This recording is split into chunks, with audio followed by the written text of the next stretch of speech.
हरिहन्तानम् नमो सिद्धाणं नमो आयर्याणम् नमो वज्रायाणम् नमो लोये सर्वसाहुणम्।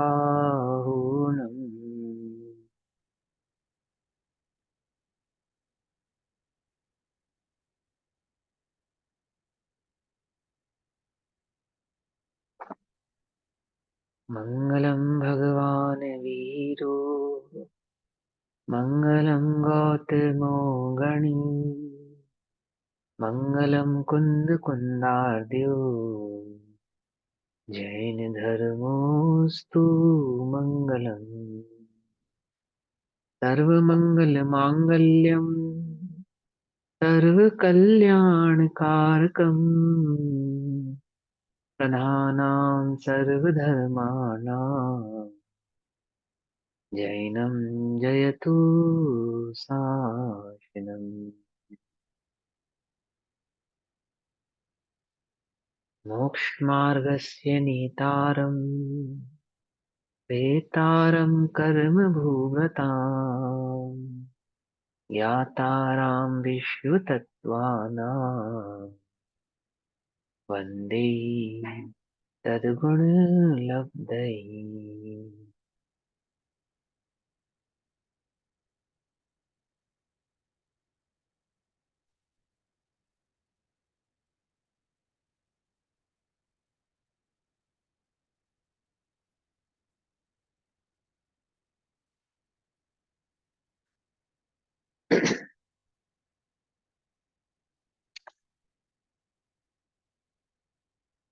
श्री तत्वार्थ सूत्र जी, अपर नाम श्री मोक्ष शास्त्र जी के माध्यम से आज हम सभी यहाँ पर जीव के 5 असाधारण भाव, जिसको 5 भाव भी कहा जाता है, की चर्चा प्रारंभ करने जा रहे हैं।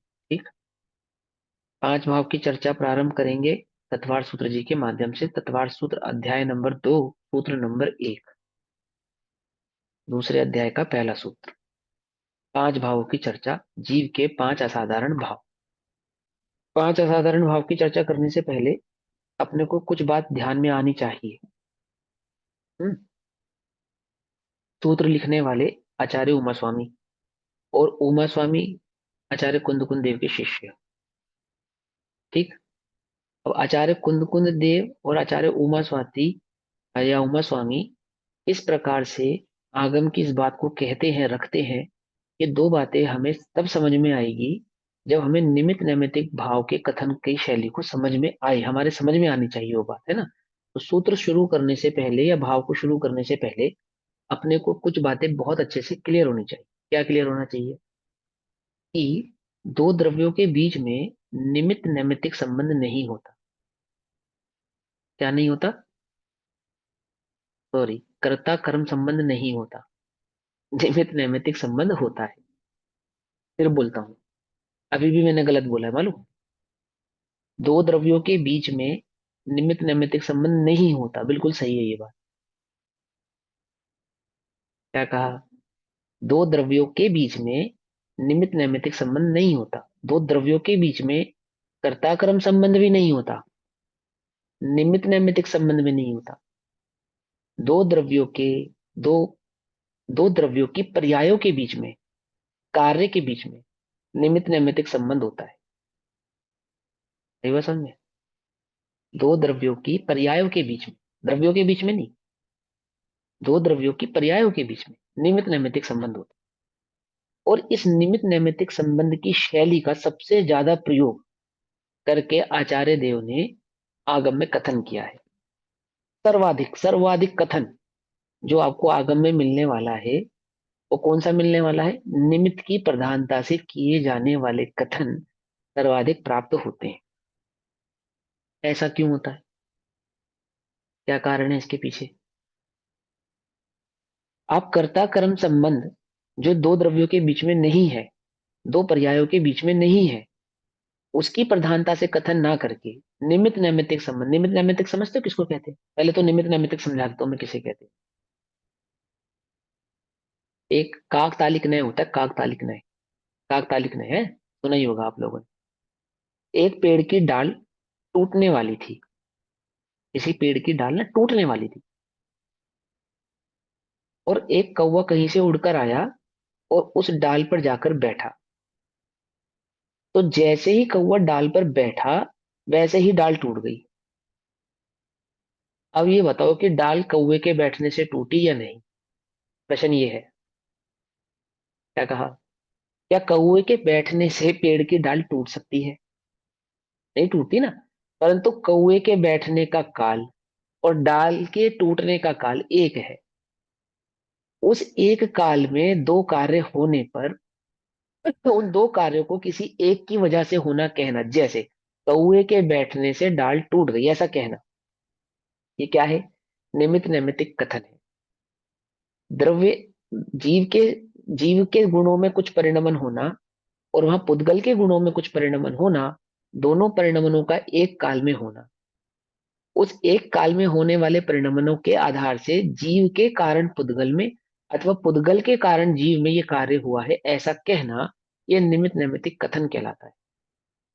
अर्थात जीव का कर्ता पुद्गल, पुद्गल का कर्ता जीव, इस प्रकार से कथन किया जाता है। समझ में आई बात? और ये कथन करने का जो जो शैली है, इस शैली का नाम है निमित्त नैमित्तिक संबंध शैली अथवा व्यवहार शैली। अगर साधारण भाषा में कहें तो व्यवहार की शैली, और थोड़ा विशेष में कहें तो निमित्त नैमित्तिक संबंध शैली। सबसे ज्यादा निमित्त नैमित्तिक संबंध शैली के आधार से कथन किया गया, सबसे ज्यादा।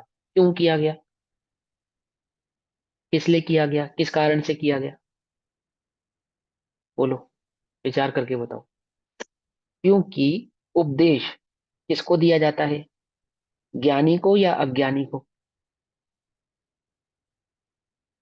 उपदेश किसको दिया जाता है? ज्ञानी को अज्ञानी। या अज्ञानी को? ज्ञानी को अज्ञानी दिया को। जाता है।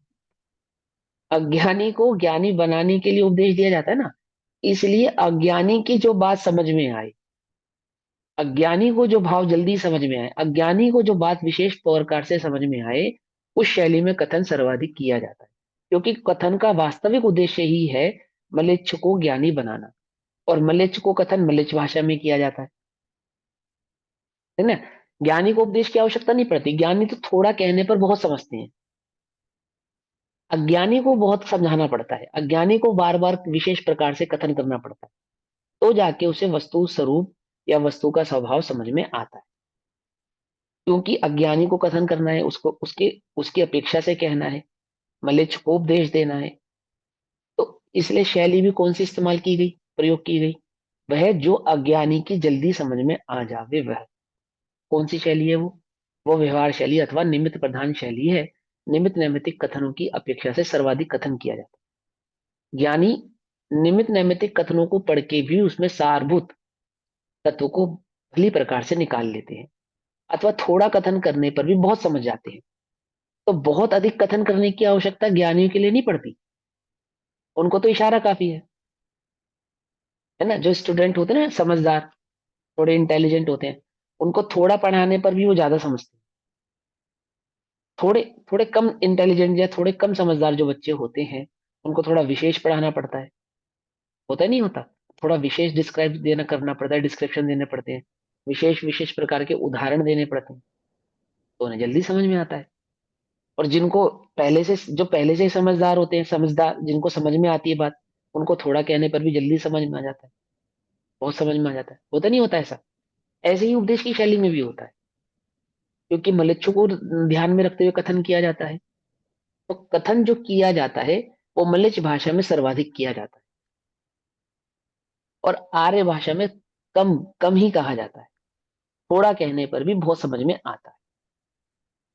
पकड़ में ही बात है ना। आगम अथाह है, अध्यात्म उसमें थोड़ा है। जैसे दूध अधिक हो और दूध में घी थोड़ा ही होता है, समझे नहीं समझे? सारभूत तत्व उसमें थोड़ा ही होता है। इसी प्रकार से आगम में भी निमित्त की प्रधानता से कथन सर्वाधिक होते हैं। सारभूत कथन, सारभूत इन सेंस निश्चय भाग के जो कथन होते हैं वो लिमिटेड होते हैं, या, या अपेक्षा से, व्यवहार की अपेक्षा से कम होते हैं। समझ में बात? अब जो हम पांच भाव पढ़ने वाले हैं, इसमें हमें दोनों ही भावों को ध्यान से समझना पड़ेगा। आचार्य उमा स्वामी ने जिस शैली का प्रयोग किया है वो विमलेश भाषा है, व्यवहार की भाषा। और आचार्य कुंदकुन देव ने जिस शैली का प्रयोग किया है वो ज्ञानी की निश्चय की भाषा है। ध्यान से समझना। और दोनों ही भाषाओं के ज्ञान को तालमेल पूर्वक ध्यान से समझने पर ही हमें ये पांच भाव भली प्रकार से समझ में आएंगे, सही प्रकार से समझ में आएंगे। पांच भाव को समझेंगे तो समय सारजी समझ में आएगा, प्रवचन सारजी समझ में आएगा, नियम सारजी समझ में आएंगे। और प्रवचन सारजी, नियम सारजी, समय सारजी को समझेंगे तो ये पांच भाव समझ में आएंगे। ऐसा इन दोनों के बीच में निमित्त नैमित्तिक संबंध है क्या? आई बात समझ में? दोनों ही भावों को भली प्रकार से समझेंगे, दोनों ही शैलियों को सही तरीके से समझेंगे तो सारभूत बात को ठीक प्रकार से भली प्रकार से हम समझ, है ना? तो पहले सूत्र पढ़ते हैं, सूत्र पढ़ के फिर आगे चलते हैं। सबसे पहले सूत्र पढ़ेंगे। क्या है सूत्र? कौन सी औपशमिक बुक में से पढ़ रहे हैं? तत्वार्थ सूत्र जी, दूसरा अध्याय, पहला सूत्र। ठीक। बात उसमें से हमें सूत्र का रेफरेंस बस लेना है, बाकी चर्चा हम अपने आधार से उसको करेंगे। तो क्या कहते हैं, सबसे पहले सूत्र पढ़ेंगे। औपशमिक स्थायिको भाव मिश्र च जीवस्य स्वतत्व मौदायिक पारिणामिकौ च। पांच भाव आ गए इसके अंदर, कौन कौन से? औपशमिक, स्थायिक, स्थायिको, भावो, मिश्र च। मिश्र माने उपशम और छायिक, इन दोनों को मिलाकर तीसरा भाव छायोपशमिक। छायोपशमिक तीसरा भाव। मिश्र माने जो शुरू में दो सूत्र कहे ना, उपशम कहा और छायिको कहा, तो उपशम और छायिक इन दो को मिलाकर तीसरा क्या बना? छायोपशमिक। मिश्र इन दोनों को मिलाकर क्या बना? छायोपशमिक। देखो ध्यान से समझना, छायोपशमिक कहने का मतलब ऐसा नहीं है कि दो भावों को मिलाकर कोई तीसरा भाव बनता है। तीसरे भाव का नाम इन दो भावों को मिलाकर बनता है। क्या कहा, फिर रिपीट करूं? तीसरा भाव, दो भावों को मिलाकर कोई तीसरा भाव बनता है क्या? ऐसा नहीं है। तो कैसा है कि तीसरे भाव का जो नाम है वो पहले दो भावों के नाम को मिलाकर बनता है, ऐसा है। अंतर समझ में आया? समझ में आया ना? उसका नाम है वो, मात्र नाम, भाव नहीं। ठीक। तो नाम पहले पहले सूत्र में हमें नाम समझा रहे हैं। क्या नाम समझा रहे हैं? कि औपशमिक, टाइको, भावो, मिश्र च जीवस्य स्वतत्व मौदायिक पारिणामकौ च। यहाँ पे लिखा जीवस्य स्वतत्व, अर्थात जीव के स्वतत्व, जीव के स्वतत्व। अर्थात ये जो पांच भाव हैं कौन कौन से? औपशमिक, शायिक, शायोपशमिक, औदायिक और पारिणामिक। फिर से पढ़ूं। औपशमिक, शायिक, शायोपशमिक, औदैक और पारिणामिक। औदैक, नॉट औदायिक। औदैक, दा में आ की मात्रा नहीं है। दैक, औदैक है। और पारिणामिक, ये पांच भाव किसके हैं? जीव के हैं। इन पांच भावों को जीव का क्यों कहना? आचार्य उमा स्वामी जिन पांच भावों को जीव का कहते हैं, उनके गुरु श्री कुंदकुंदाचार्य देव मात्र एक भाव को जीव का कहते हैं और चार भाव को जीव का नहीं कहते। क्या कहा? औपशमिक, शायिक, शायोपशमिक और औदैक, इन चार भावों को तो जीव का नहीं कहते, मात्र पारिणामिक को ही जीव का कहते हैं। जबकि आचार्य उमा स्वामी पांचों भावों को जीव का कह रहे हैं। ठीक है ना? बात आ गई ना कि निमित्त की प्रधानता से कथन है ना, तो हमें समझना पड़ेगा ऐसा क्यों है, उन्होंने ऐसा क्यों नहीं कहा और इन्होंने ऐसा क्यों कहा। अभी तो नाम जो आप सुन रहे हो ना, तो नाम आपको थोड़े से ऐसे लगेंगे कि ये क्या है, उपशम क्या है, क्षय उपशम क्या है, छाई क्या है, कुछ समझ में नहीं आ रहा भैया हमको। कोई घबराने वाली बात नहीं है। आपको एक एक नाम, उस नाम का मीनिंग, उसका क्या काम है, सब कुछ समझ में आएगा, सब ये कुछ समझ भी में आएगा। आपने गुण स्थान में तो पढ़ाया था। हाँ, लेकिन अभी तुम ध्यान से समझना, ये गुण स्थान वाला नहीं है यहाँ पे, ये दूसरा है। ठीक है ना? यहाँ पे गुण स्थान वाला नहीं, गुण स्थान भी इसमें गर्भित है, लेकिन यहाँ पे गुण स्थान वाली बात नहीं है, यहाँ पे दूसरी बात समझानी है पांच भाव कहकर। तो पांच भाव कैसे है वो समझेंगे हम ध्यान से। बहुत सरल है, कोई बहुत मुश्किल नहीं है। एक बार थोड़ा सा कठिन लगेगा सिर्फ नाम सुनकर, जैसे जैसे इसकी व्याख्या होती जाएगी ना, वैसे वैसे बिल्कुल सरल होता चला जाए, एकदम इजी। सबसे पहले जीव के पांच असाधारण भाव। तो पहला क्वेश्चन हम ये उठाएंगे कि इसको जीव का क्यों कहा। पहला है ना, जीव का क्यों कहा? क्योंकि 6 द्रव्यों में अन्य 5 द्रव्यों के ये भाव नहीं होते। क्या कहा? असाधारण। असाधारण माने विशेष, विशेष माने इंपॉर्टेंट। समझ बात? असाधारण माने जो और जगह तो पाए नहीं जाते, सिर्फ जीव में ही पाए जाते हैं। जैसे आपने पढ़ा होगा ज्ञान सिद्धांत प्रवेशिका में, जीव के सामान्य गुण और विशेष गुण। द्रव्य के सामान्य गुण पढ़े। सामान्य गुण किन्हें कहते हैं? जो सभी द्रव्यों में पाए जाते हैं। और विशेष गुण किन्हें कहते हैं? जो सभी द्रव्यों में तो नहीं पाए जाते, परंतु अपने अपने द्रव्यों में पाए जाते हैं। पढ़ा है ना आपने? ऐसे ही जीव के असाधारण 5 भाव। तो जीव के असाधारण क्यों कहा आपने? ये असाधारण इसलिए है क्योंकि ये अन्य द्रव्यों में तो नहीं पाए जाते, परंतु जीव में पाए जाते हैं। अथवा इनका जो कथन है वो जीव की मुख्यता से, जीव की प्रधानता से कहा जाता है। जैसे बुखार कहाँ पाया जाता है? जीव को या अजीव को? बोलो। बुखार है ना, बुखार किसको होता है? जीव को। जीव को होता है ना? तो बुखार जीव को होता है, क्या बुखार जीव का स्वभाव है क्या? फिर भी उसको जीव का कहा जाता है ना। कहाँ पाया जाता है? जीव में पाया जाता है। क्या सभी जीवों में पाया जाता है? सभी जीवों में तो नहीं पाया जाता। किसी में पाया जाता है, किसी में नहीं पाया जाता। फिर भी उसको जब भी हम पूछेंगे कि बुखार किसको होता है, तो क्या कहेंगे हम? भाई लिविंग थिंग को होता है, जो जीता है, जो जिंदा है, उसको होता है ना? पेन को बुखार होता है क्या? कि नहीं होता। टेबल को बुखार होता है क्या? कि नहीं होता। और नॉन लिविंग थिंग्स चीजों को बुखार होता है क्या? कि नहीं होता। किसको होता है? जीव को होता है। सभी जीवों को होता है क्या? समझना ध्यान से, है ना? लेकिन जब भी होगा, जब भी होगा, जहां भी होगा, जीव को ही होगा। ऐसा है ना? माने इंसान को ही होगा। जीव कहने का मतलब वहां पे लिविंग थिंग, उसको ही होगा, अन्य को नहीं होगा। ऐसे ही जब ये 5 असाधारण भावों की चर्चा होगी, तो उसमें प्रधानता किसकी होगी? जीव की ही होगी। उद्गल की नहीं होगी, धर्म की नहीं होगी, या धर्म की नहीं होगी, आकाश की नहीं होगी, काल की नहीं होगी। इसलिए इन 5 भावों को जीव का असाधारण भाव ऐसा कहा जाता है। पकड़ में ही बात? अन्य में नहीं पाए जाने के कारण, मात्र जीव में ही, जब भी चर्चा होगी किसमें? जीव में ही पाए जाने के कारण इनको क्या कहेंगे? जीव के असाधारण भाव कहेंगे। परंतु ऐसा कहने पर आप ऐसा मत समझ लेना कि ये जीव के स्वभाव हैं। क्या कहा? ये जीव के कि भैया कैसी बात कर रहे हो? लिखा तो है स्वतत्व, लिखा तो है इसमें जीवस्य स्वतत्व। और आप कह रहे हो कि आप ये मत समझ लेना कि ये जीव के स्वभाव है। आचार्य तो कह रहे हैं जीव के स्वभाव है। स्वतत्व, तत्व माने भाव, तत्व माने भाव। आचार्य तो कह रहे हैं कि भैया अब इसलिए आपको पहले समझाया कि निमित्त की प्रधानता से कथन किया जाता है। जो जो चीज, जो वस्तु, जो पर्याय जीव में पाई जाए, जिसकी संभावना जीव में ही पाई जाए, उसको जीव का स्वभाव कहा जाता है। आज सुबह की कक्षा में भी मैंने समझाया कि स्वभाव 2 प्रकार का होता है। एक जो जीव का अपना निजी स्वभाव है, जो उससे कभी अलग नहीं होता, उसको भी जीव का स्वभाव कहते हैं। और एक जीव के वर्तमान अभिप्राय को भी जीव का स्वभाव कहते हैं। सही बात समझ में? स्वभाव किसको कहते हैं? जो कभी नहीं बदलता। और एक स्वभाव ऐसा भी है जो बदल जाता है। क्यों? होता है या नहीं होता?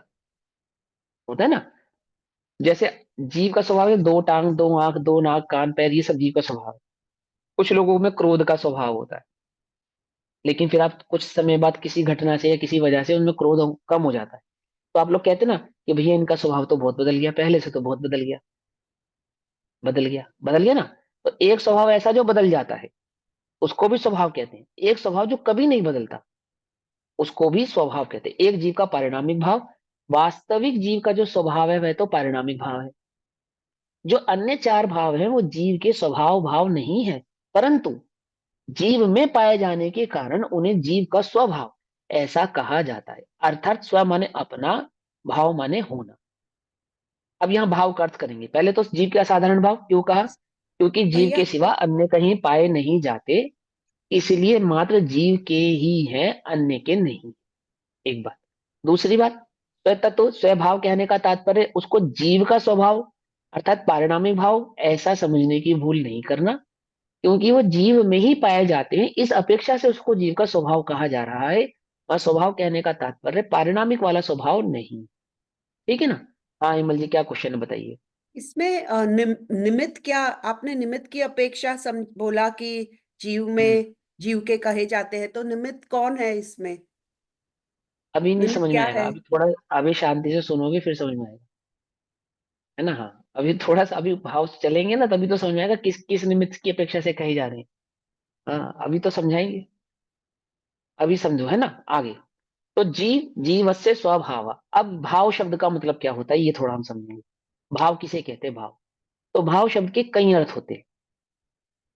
जैसे भाव का एक अर्थ होता है रेट, बहुत फेमस, बहुत फेमस। गुरुदेव का ये उदाहरण है। एक बार गुरुदेव सभा में प्रवचन में आए सुबह के समय, और आते ही साथ उन्होंने सभा में मंगलाचरण करने के बाद पूछा, क्यों सेठ, सोने का क्या भाव है? क्या पूछा? सोने का क्या भाव है? तो सेठ जी बताने लगे, तो 200 रुपये, 400 रुपये, 500 रुपये तोला, जो भी उस समय भाव था, 1000 रुपये, 2000 रुपये तोला। गुरुदेव कह रहे, अरे बाबा, ये सोने का भाव नहीं है, स्पर्श रस गंध वर्ण ये सोने का भाव है। क्या? समझे नहीं समझे?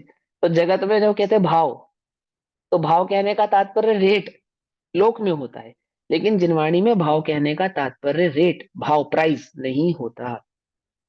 तो क्या होता है? तो जिनवाणी में भाव के क्या क्या भाव यानी क्या क्या अर्थ होते हैं, वो हम आपको यहाँ पे बतलाएंगे। एक तो भाव का भाव अर्थ भी होता है। अर्थ, है ना, सुना, तत्वार्थ, तत्वों का भाव, सूत्र, तत्वार्थ सूत्र। तत्व को भी भाव कहते हैं, तत्व को भी भाव कहते हैं, अर्थ को भी भाव कहते हैं, परिणाम को भी भाव कहते हैं। परिणाम को, परिणाम है ना, भैया तुम्हारे भाव कैसे हैं अर्थात तुम्हारे परिणाम कैसे हैं, अपने भावों की संभाल करो अथवा अपने परिणामों की संभाल करो। अच्छे बुरे परिणामों को भी भाव कहते हैं, है ना। एक जीव के स्वभाव को भी भाव कहते हैं, जैसे पारिणामिक भाव आदि भाव, है ना। तो भाव के क्या क्या अर्थ होते हैं? द्रव्य को भाव कहते हैं, गुण को भाव कहते हैं, पर्याय को भाव कहते हैं, परिणाम को भाव कहते हैं। पकड़ में ही बात, जिनवाणी में कहाँ कहाँ भाव कहते हैं ना। अर्थ को भी भाव कहते हैं, तत्व को भी भाव कहते हैं, और एक सत्य को भी भाव कहते हैं। भाव का अर्थ होता है होना, भाव का वास्तविक अर्थ होता है, शब्दार्थ होता है होना। भू धातु से बनता है ये भू धातु, भू का अर्थ होता है होना। जैसे आपने एक शब्द सुना होगा स्वयं भू, स्वयं भू सुना है? हम भगवान के लिए सबसे ज्यादा यूज होता है शब्द स्वयं भू। स्वयं भू अर्थात जो स्वयं से है, जो स्वयं से है, किसी अन्य से नहीं है, स्वयं से होना, स्वयं भू। भू माने होना। ऐसे ही तत्व कैसे हैं? तत्व जो है कैसा है? जैसा उसका भाव है वैसा वह है। शक्कर कैसी है? मीठी है, तो मिठास ही शक्कर है, शक्कर ही मिठास है। अर्थात उसके भाव से वह वैसी है, शक्कर मीठी है। शक्कर कैसी होती है? शक्कर मीठी होती है। अर्थात शक्कर का भाव कैसा है? ये शक्कर का भाव मिठासमय है। वास्तव में तो स्पर्श रस गंध वर्ण पुद्गलमय है। आपको उदाहरण के लिए समझा रहे हैं कि मिठासमय है। बात समझ में आ रही है ना?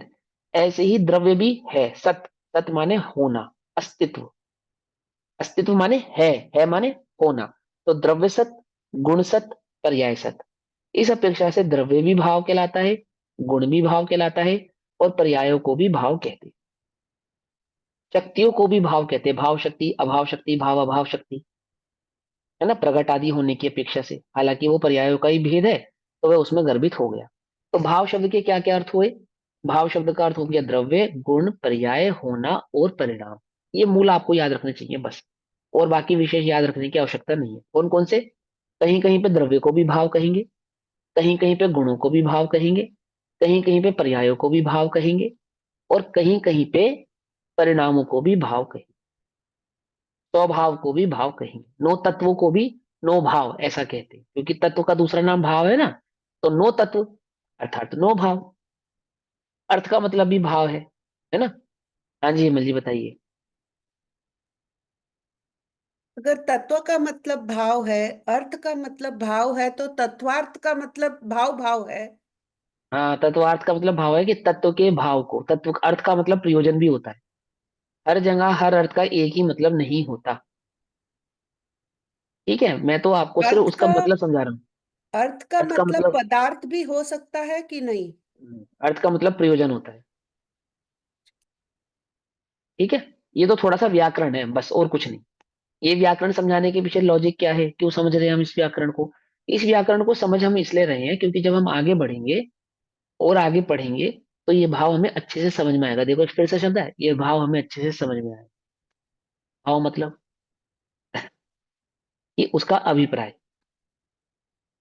वो क्या कहना चाहते हैं। ठीक, और बताऊं, नयों को भी भाव कहते हैं।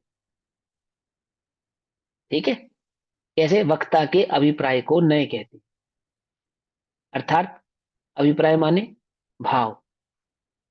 पकड़ में ही बात, नहीं पकड़ में? और अभिप्राय को नय कहते हैं यानी कि भावों को नय कहते हैं, तो नयों का एक नाम भाव भी होता है। तो अलग अलग जगहों पे अलग अलग प्रकार से भाव शब्द को प्रयोग किया जाता है। यहाँ भाव का प्रयोग किस लिए किया जा रहा है कि जीव में होने वाला जो भाव यानी कि परिणाम है, समझ में आई बात? जीव में होने वाला जो परिणाम है उसको यहाँ पे भाव कहा जा रहा है। जीव के पांच असाधारण भाव अथवा जीव के पांच असाधारण परिणाम। पकड़ में आई बात, नहीं पकड़ में आई? यहाँ पे परिणाम की अपेक्षा से अथवा पर्याय की अपेक्षा से इस कथन को करेंगे। यहाँ उस कथन का भाव यह समझना चाहिए। भाव भाव समझ में आया? तो क्या कहते हैं, जीव के पांच असाधारण भाव। भाव का मतलब हमें समझ में आ गया कि भाव किस किस को कहते हैं। यहाँ पे रेट वाला भाव नहीं ले लेना। जीव का भाव क्या है? कितने रुपए किलो है जीव? है कितने रुपए किलो है? क्या कीमत है जीव की, बताओ भैया। लौकिक वो जो कीमत वाला भाव नहीं है यहाँ पे, जीव का भाव। जैसे भाजी तरकारी का भाव है, ऐसा जीव का भाव नहीं है। ठीक है ना, जीव का परिणाम, परिणाम है ना। तो जीव के अच्छे बुरे परिणामों को भी जीव का परिणाम कहते हैं, उसके स्वभाव को भी जीव का परिणाम कहते हैं, भाव कहते हैं। ऐसा हमें भाव का अर्थ यहाँ पे समझना चाहिए। तो चलो अब आगे बढ़ते हैं। होना अस्तित्ववादी, दो द्रव्यों के बीच में नहीं होता, ये बात समझ आ गई ना। अब आगे चलते हैं। तो पांच भावों की यहाँ पे चर्चा है। पांच भावों के एक बार हम नाम रिपीट करेंगे। सबसे पहला भाव क्या है? औपशमिक। दूसरा क्या है?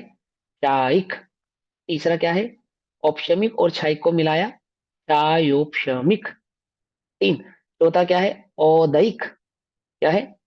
औदयिक। इस औदयिक को ना औपाधिक भाव भी कहते हैं कहीं कहीं पे। औदयिक को ही कहीं कहीं पे औपाधिक ऐसा भाव भी कहा जाता है। और पांचवा है पारिणामिक। क्या है पांचवा? पारिणामिक। क्लियर हो गया? इजी है, कोई मुश्किल तो नहीं है। पांच भाव के नाम याद हो गए। जीव के पांच असाधारण भाव: औपशमिक, क्षयिक, क्षायपशमिक, औदयिक और पारिणामिक। अब ये जो सूत्र लिखा है ना, सूत्र। भैया, आप ये लिख दो। ऑर्डर हाँ is important. It has to be in that order. हाँ, अभी बता रहा हूँ, क्यों? वही बता रहा हूँ। अच्छा। अरे बता रहा हूँ भैया, बता रहा हूँ, पहले बात पूरी हो जाए ना। हो सकता है आप जो सवाल पूछने वाले हो उसका उत्तर पहले ही आने वाला हो। थोड़ा थोड़ा पेशेंसली सुनो, सारे प्रश्न नोट करते चले जाओ। जब कक्षा पूरी हो जाए उसके बाद पूछो। हो सकता है आपके प्रश्न पूछने से पहले उत्तर आ जाए आपको, है ना। तो सुनो। तो अब हाँ, जैसे ये क्वेश्चन का, ये जो औपशमिक आदि है क्या इसी ऑर्डर में कहना जरूरी है? कि हाँ, इसी ऑर्डर में कहना जरूरी है। रीजन है इसके पीछे।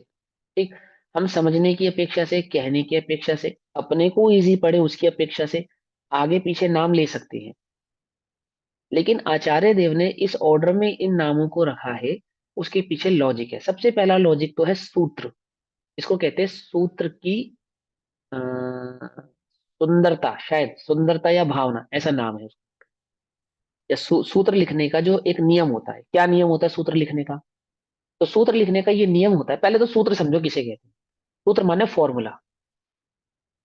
फॉर्मूला, अगर आपको फॉर्मूला याद है तो आपको सब कुछ याद है। पकड़ में आई बात। फिजिक्स, केमिस्ट्री, मैथमेटिक्स, इनके सूत्र होते हैं। इंग्लिश लिटरेचर, हिंदी या इंग्लिश का जो लिटरेचर होता है, ग्रामर, वो क्या है, एक तरह का सूत्र है।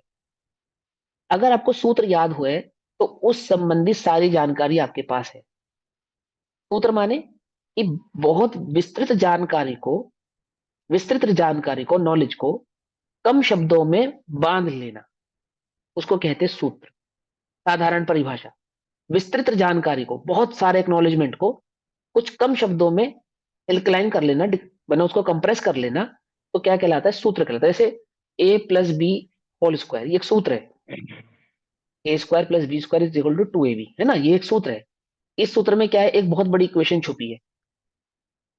छोटे से सूत्र में बड़ी इक्वेशन छुपी है। छोटे गोल्ड, सिल्वर आदि आदि के जो केमिकल्स होते हैं, उन केमिकल्स के कुछ सूत्र होते हैं। वेलोसिटी एक सूत्र है केमिस्ट्री के अंदर, है ना। तो ये सूत्र क्या होते हैं, इनके अंदर एक स्पीड का एक सूत्र है। पाई अपने आप में एक सूत्र है। क्या है, इसके अंदर एक बड़ी बड़ी बड़ी कैलकुलेशंस को छोटे छोटे सूत्रों में हम क्या कर लेते हैं, बना लेते हैं। जैसे हम, आपको याद होगा, स्कूल में भी हम क्या करते थे, जब बहुत बड़ी बड़ी परिभाषाएं होती थी, याद नहीं होती थी, तो क्या करते थे, तो हम अपने अपने आप से कुछ सूत्र बना लेते थे उनको याद करने के लिए। बनाते थे ना। जैसे कोस थीटा सिन थीटा वगैरह को याद करने के लिए क्या करते थे, अ, हिंदुस्तान हरा भरा, तो HHH, हिंदुस्तान हरा भरा, HHB। और पाकिस्तान भूखा प्यासा। हर हर बोले, पंडित है? बद्री प्रसाद हर हर। बोले ऐसे कर रहे हैं। और पाकिस्तान भूखा प्यासा माने पाकिस्तान का पी, और भूखा प्यासा BP, PBP। सूत्र याद हो गया हमें। पकड़ में, मत नहीं पकड़ में। ऐसे ही अब वो तो, ये तो हमारा स्टाइल है बनाने का। लेकिन जो ग्रामेटिकल तरीके होते हैं सूत्र बनाने के, उसके कुछ नियम होते हैं। क्या नियम होते हैं, कि जब सूत्रों में कोई बात कही जाती है, तो उसमें जो पोलाइट वर्ड होते हैं, सॉफ्ट वर्ड होते हैं, उनको पहले कहा जाता है। और जो हार्ड वर्ड होते हैं उनको बाद में कहा जाता है। जैसे औपशमिक शायकौ, है ना, भावश भावो मिश्र च। फिर उसके बाद जीवस्य स्वतत्व मोदाइक पारिणामिका, मैंने जिन शब्दों को बोलने में टंग ज्यादा ट्विस्ट होगी, उनको तो बाद में रखा। और जिन शब्दों को उच्चारण करने में टंग का ट्विस्टनेस कम होगा, उनको पहले रखा। जैसे औपशमिक शायिकौ, इसमें होठों का काम ज्यादा है। फिर मिश भावो, मिश्र च, समझ में आई बात। इसमें क्या है, इसमें दो शब्दों के उच्चारण को मिक्स करके बोलना पड़ता है ना, मिश्र च। फिर जीवस्य स्वतत्व मौदाइक पारिणामिकौ च। एक तो ये कारण है इसको ऑर्डर में रखने का। दूसरा, इसको ऑर्डर में रखने का क्या कारण है, इसको दूसरा ऑर्डर में रखने का कारण यह है कि अगर आप इसकी सेमेट्री को समझेंगे, तो आपको ये बात समझ में आएगी कि सबसे पहले काम नाम लिया औपशमिक। इस पूरे संसार में सबसे सबसे कम क्वांटिटी के औपशमिक भाव वाले जीव हैं। सबसे कम क्वांटिटी के, उससे अधिक क्वांटिटी वाले शायिक हैं, उससे अधिक क्वांटिटी वाले शायपशमिक भाव वाले हैं, और उससे अधिक क्वांटिटी वाले औदैहिक परिणामों वाले हैं। या यूं कहो, सभी जीव औदैहिक परिणामों वाले हैं, सिद्धों को छोड़ के। एक अपेक्षा से सिद्ध भी हैं, परंतु सिद्धों को छोड़ के। और सर्वाधिक पारिणामिक, पारिणामिक कौन है, निगोद से लेकर सिद्ध भगवान तक सभी का भाव पारिणामिक है। तो सर्वाधिक जीव पारिणामिक भाव वाले हो गए, उससे कम भाव वाले शायिक हो गए, उससे कम वाले शायपशमिक हो गए, उससे कम शायिक हो गए, और उससे कम औपशमिक हो गए। एक ऑर्डर इसके पीछे होने का कारण ये है। और इसका तीसरा और अंतिम कारण समझेंगे कि इन पांच भावों को यदि हम दो भागों में डिवाइड करें। कौन कौन से दो भाव, भव्य और अभव्य। क्या कहा, भव्य और अभव्य। तो भव्य जीवों के अपेक्षा से पहले के जो तीन भाव हैं, वो मात्र भव्य जीवों में ही पाए जाते हैं। कौन कौन से, औपशमिक भाव, शायिक भाव, और शायोपशमिक भाव। ठीक है ना। कौन से शायोपशमिक की बात कर रहे हैं, मति शुद्ध ज्ञान वाले शायोपशमिक की बात नहीं करते, है ना। हाँ, जो सम्यक दर्शन आदि संबंधी शायोपशमिक भाव है ना। रूप ये तीन समय। शुरू, हाँ, जो शुरू के तीन भाव हैं, ये तो भव्य जीवों में ही होते हैं। और अंतिम के जो दो भाव हैं, औदैक औदैक और पारिणामिक, ये भव्य और अभव्य सभी जीवों में होते हैं। इनमें भव्य भव्य का भेद ही नहीं होता। भव्य में तो होते ही होते हैं, अभव्य में भी होते हैं, परंतु जो ऊपर के तीन भाव हैं वे मात्र भव्यों में ही होते हैं, अभव्य जीवों में नहीं होते। आई बात समझ में, ऑर्डर का क्रम समझ में क्यों है? इसीलिए आचार्य देव ने इस क्रम में, इन सूत्रों में इस क्रम से इन भावों को रखा। कौन कौन से? औपशमिक भाव, शायिक भाव, सायपशमिक भाव, औदैहिक भाव और पारिणामिक भाव। ऐसा। ठीक। अब हम पारिणामिक भाव से इस बात को, कथन को, चर्चा को शुरू करते हैं। इतनी बात समझ में आ गई ना आपको? इतनी बात क्लियर हो गई? पारिणामिक से कथन क्यों करते हैं? कि पारिणामिक मूल है। पारिणामिक मूल है। क्या मूल है? जो अन्य चार भाव हैं वो एक पारिणामिक की विराधना का ही फल है। क्या समझ में? नहीं समझे? अपेक्षाकृत बात है ना, कुछ आराधना के फल है, कुछ विराधना के फल। जो अन्य चार, जीव पारिणामिक की विराधना करता है तो औदैहिक भाव होता है। क्या कहा? जीव पारिणामिक की विराधना करता है तो पारिणामिक से ऊपर कौन सा है? औदैहिक। औदैहिक आता है। एक पारिणामिक की विराधना, उस पारिणामिक के भाव को समझे बिना, स्वभाव को समझे बिना, उसकी आराधना किए बिना अन्य तीन भाव प्रकट नहीं होते। एक बात। और अन्य तीन का अभाव किए बिना परम पारिणामिक भाव को प्राप्त नहीं होता। क्या? अन्य तीन का अभाव किए बिना, अन्य तीन का इंसेंस जो ऊपर के तीन है, तो अन्य चार हो गई, चारों ही भावों का अभाव किए बिना पारिणामिक भाव को प्राप्त नहीं होता। अब ये दोनों कथन जो है ना, ये थोड़े से समझने वाले। एक, पारिणामिक भाव को प्राप्त नहीं करना है, एक बात। दूसरी बात, तो भी पारिणामिक प्राप्त नहीं होता चार के अभाव किए बिना। दो बातें हो गई, एक पर्याय की अपेक्षा से, एक द्रव्य की अपेक्षा से। द्रव्य की अपेक्षा से पारिणामिक भाव सदा विद्यमान है। ठीक। और पर्याय की अपेक्षा से परम पारिणामिक भाव को प्रकट करना कब प्रकट होता है? जब अन्य चार भावों का अभाव होता है। चार भावों का अभाव होता है तो क्या प्रकट होता है? पारिणामिक भाव प्रकट होता है। पकड़ में ही बात? और वो पारिणामिक जो भाव है वो क्या है, पहले हम यहां से समझें। वस्तु के स्वभाव को ही पारिणामिक भाव कहते हैं। क्या कहा? वस्तु के स्वभाव को ही पारिणामिक भाव कहते हैं। उसका परिणाम, उसका स्वभाव, वस्तु कैसी है?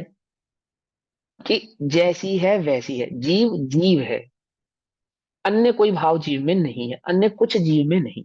ज्ञान, दर्शन, सुख, वीर्य आदि गुणों के अलावा जीव में और कुछ नहीं।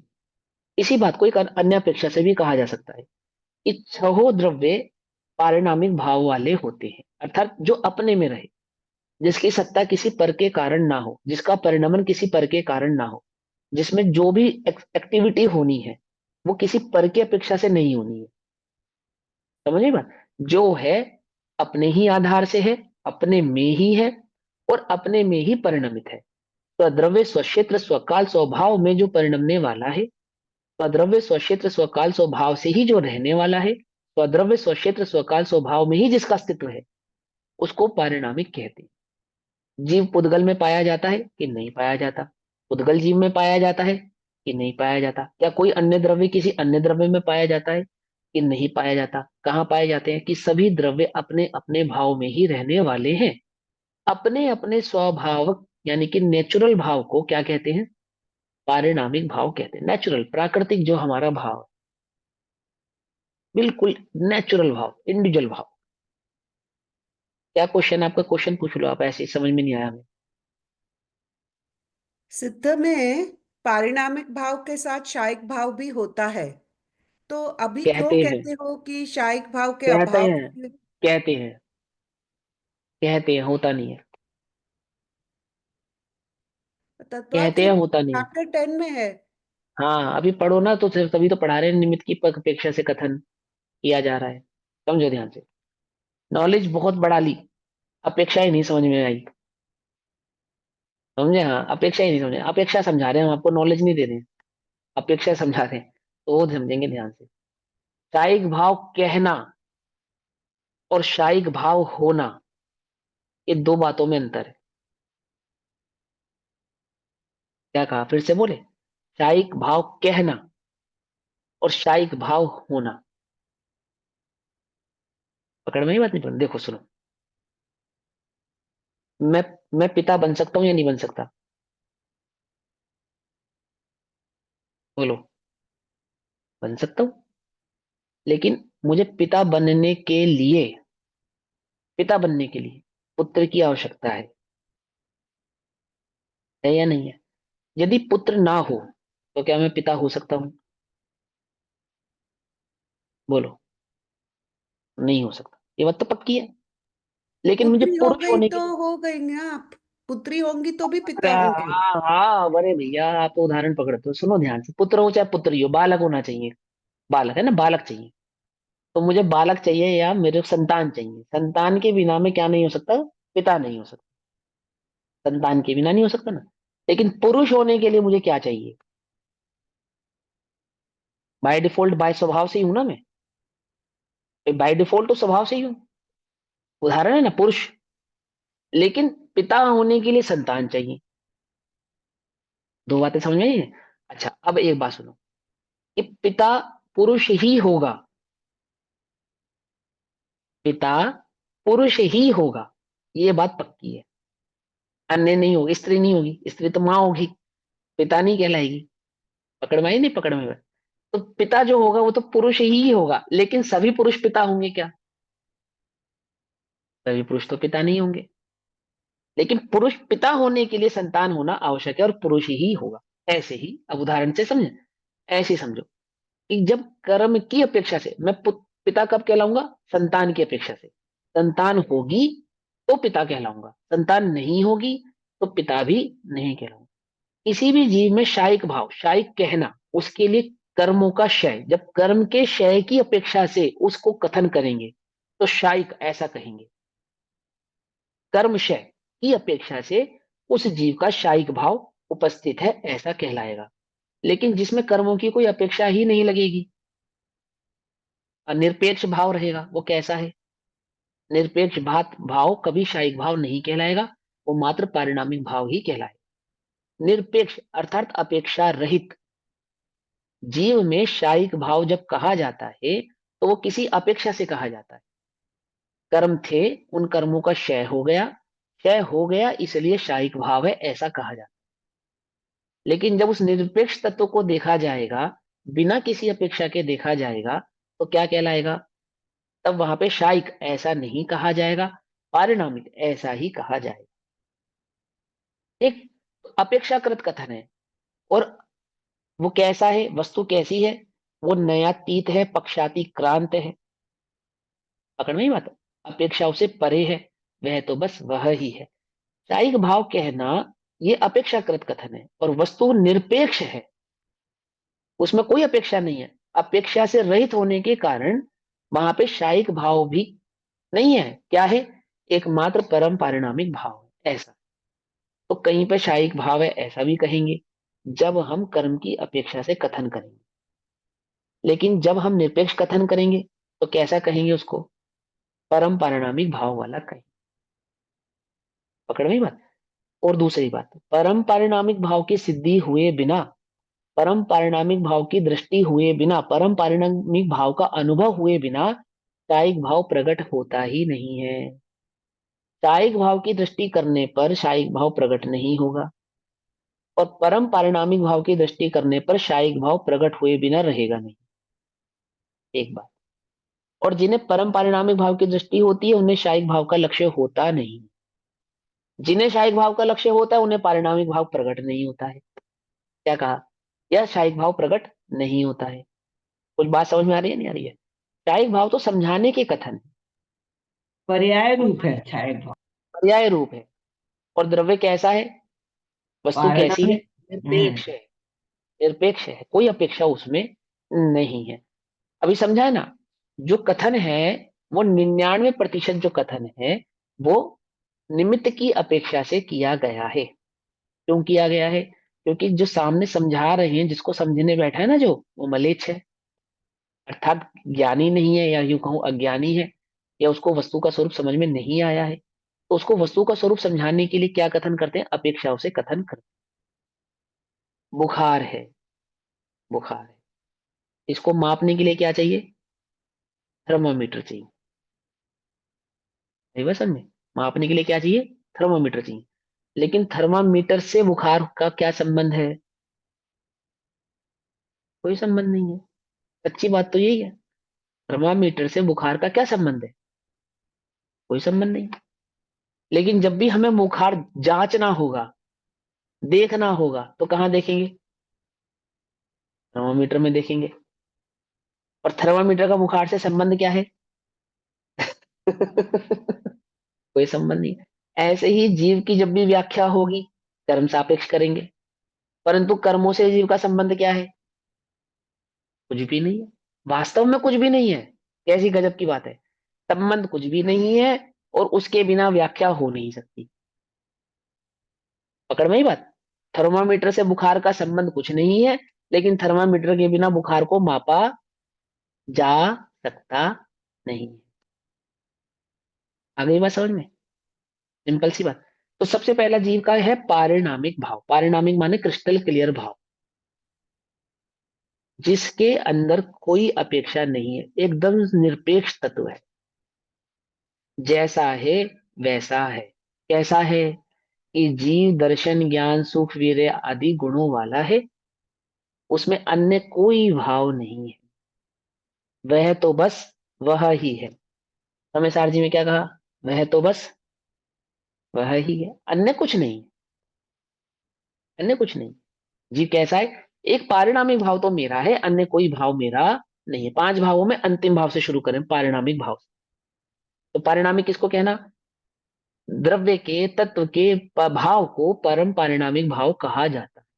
अर्थात जीव के स्वभाव को पारिणामिक भाव कहते हैं। और जीव का स्वभाव कैसा है? कि राग जीव का स्वभाव नहीं, द्वेष जीव का स्वभाव नहीं, क्रोध मान माया लोभ आदि ये सब जीव के स्वभाव नहीं है। क्या है जीव के स्वभाव? बोलो भैया। जीव के विशेष गुण बतलाओ। क्या है? जीव किसे कहते हैं? ज्ञान दर्शन सुख वीर्य।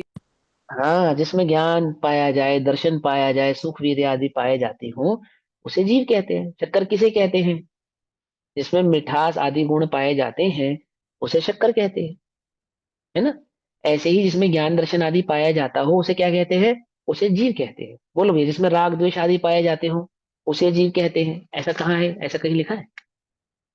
हाँ, ये बात पक्की है कि जब भी राग द्वेष होंगे वो जीव में होंगे। जैसे बुखार जब भी होगा, किसी जीव को ही होगा। लेकिन क्या बुखार से मनुष्य की पहचान की जाती है? क्या ये कहा जाता है कि जिसको बुखार होता है उसे मनुष्य कहते हैं? बोलो। जब हम मनुष्य पूछेंगे किसे कहते हैं, तो क्या बोलेंगे? जिसे बुखार होता है उसे मनुष्य कहते हैं। जो बीमार होता है उसे मनुष्य कहते हैं। अस्वस्थता को तो कोई नहीं कहता। है ना?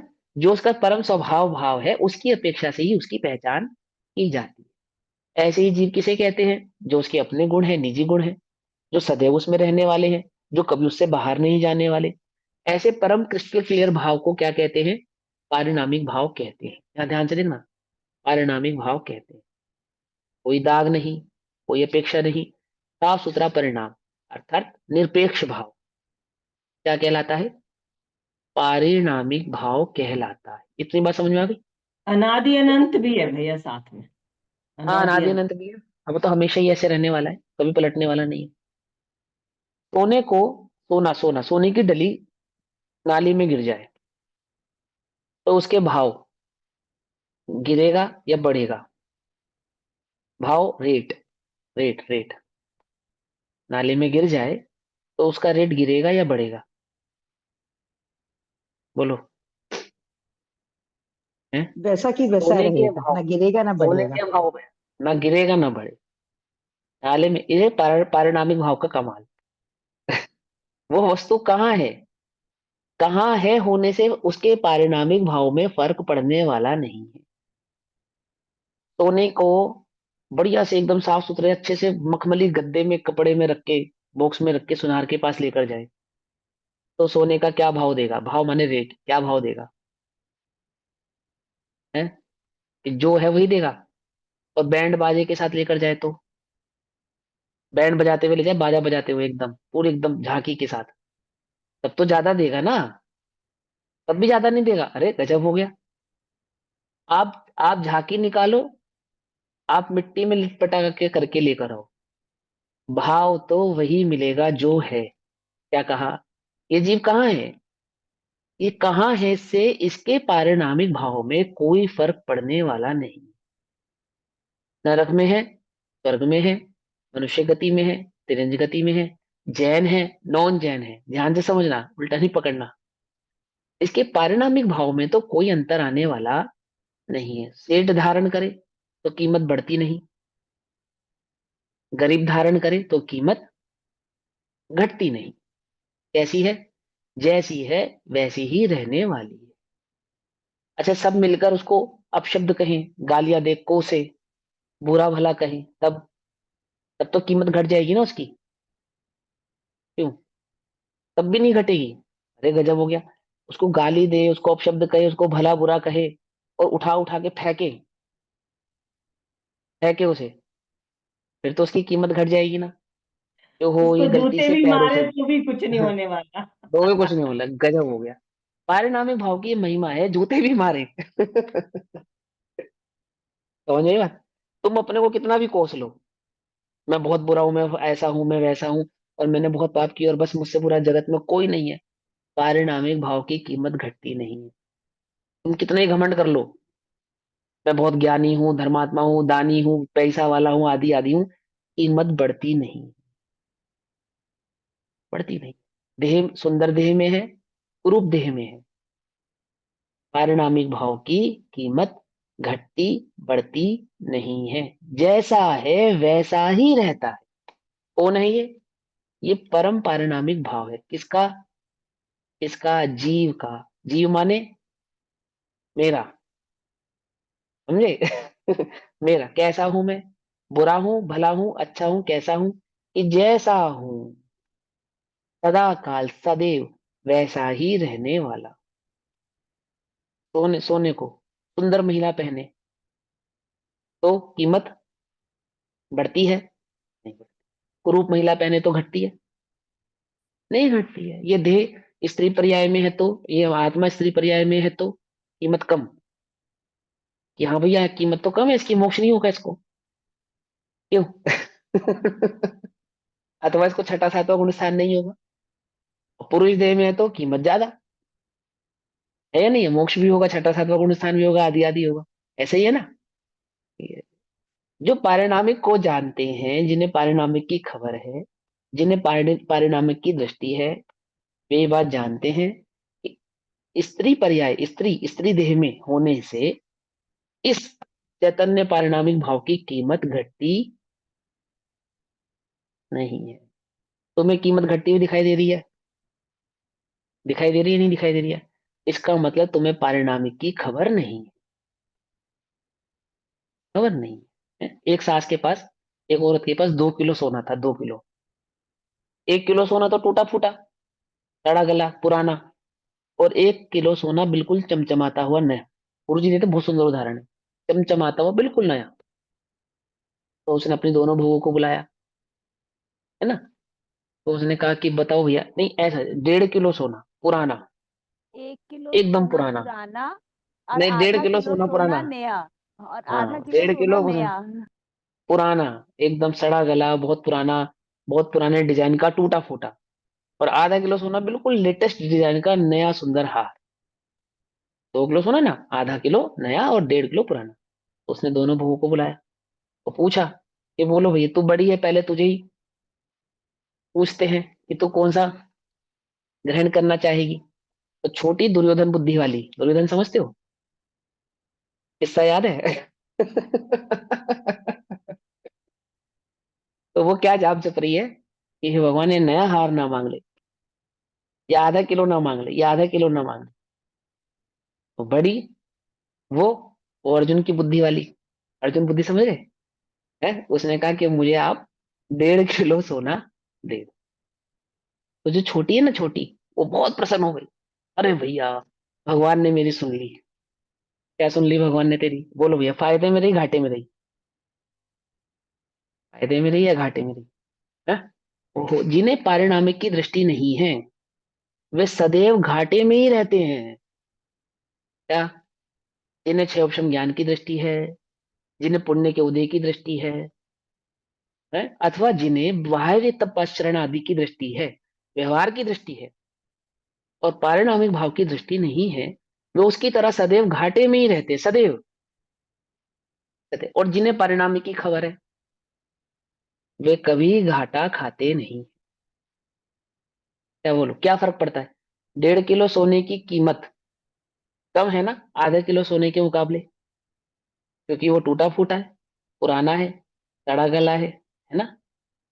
कम है ना? बोलो। आधा किलो के मुकाबले तो कितना ही पुराना हो, 100 साल पुराना, तुम 500 साल पुराना ले आओ। क्या कहा? 500 साल पुराना और सड़ा गला ले आओ, और टूटा फूटा ले आओ। हम 1.5 किलो सोने की कीमत तो आधा किलो सोने की अपेक्षा से कभी भी घटने वाली नहीं है, सदैव बढ़ने ही वाली। अच्छा, आधा किलो सोना नया हो और आधा किलो पुराना, तो किसकी कीमत ज्यादा है? क्या? कि भैया दोनों में से किसी की भी कीमत कम ज्यादा होने वाली नहीं। क्यों? पुराना और नया होता ही नहीं है। ये क्या कहा? पुराना और नया होता ही नहीं है, वे तो सदैव स्वर्ण ही रहता है। आत्मा कभी पापी अथवा पुण्य आत्मा होता ही नहीं है, सदैव पारिणामिक भाव वाला ही रहता है, अन्य किसी भाव को प्राप्त होता ही नहीं। ऐसी है पारिणामिक भाव की महिमा। पारिणामिक भाव, इस पारिणामिक भाव को परम पारिणामिक भी कहा जाता है।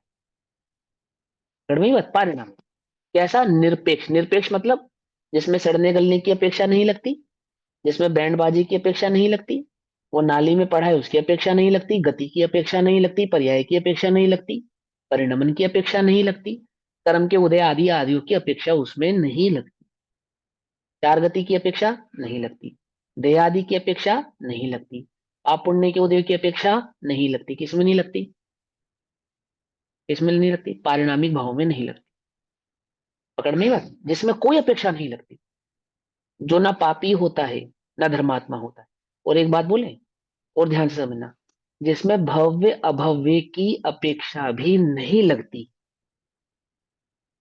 क्या कहा?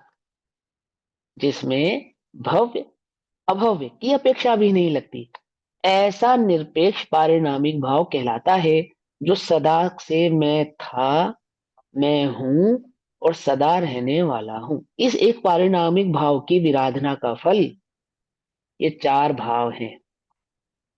क्या? वॉइस ब्रेक होने लग गई भैया आपकी। इन इस एक पारिणामिक भाव की, इस पारिणामिक द्रव्य की तत्व की विराधना का फल क्या है? चार भाव। ठीक। और एक अंतिम बात, जो पारिणामिक भाव है, वहां पारिणामिक भाव कहने का तात्पर्य द्रव्य का स्वभाव है, तो उस अपेक्षा से देखने पर वहां भाव का अर्थ द्रव्य है। क्या कहा? अन्य चार भाव पर्याय की अपेक्षा से होने वाले हैं, और पारिणामिक भाव ये द्रव्य की अपेक्षा से रहने वाला है। कुछ बात समझ में आई? 5 भाव के नाम लिए ना हमने। पहला क्या था? औपशमिक, शायिक, शायोपशमिक और औदैक। ये चार भाव पर्याय प्रधान है, इनका कथन पर्याय प्रधान कथन है। और पारिणामिक भाव ये द्रव्य प्रधान कथन है, क्योंकि पर्याय को भी भाव कहते हैं और द्रव्य को भी भाव कहते हैं, इसलिए पांचों को भाव ऐसा नाम प्राप्त है।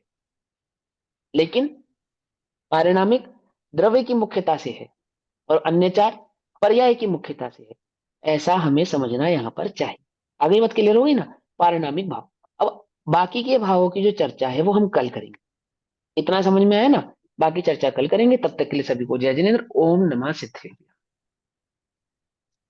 निज निधि निज में बताई, यह अनंत उपकार है, उसके लिए जिनवाणी माँ को वंदना शत बार।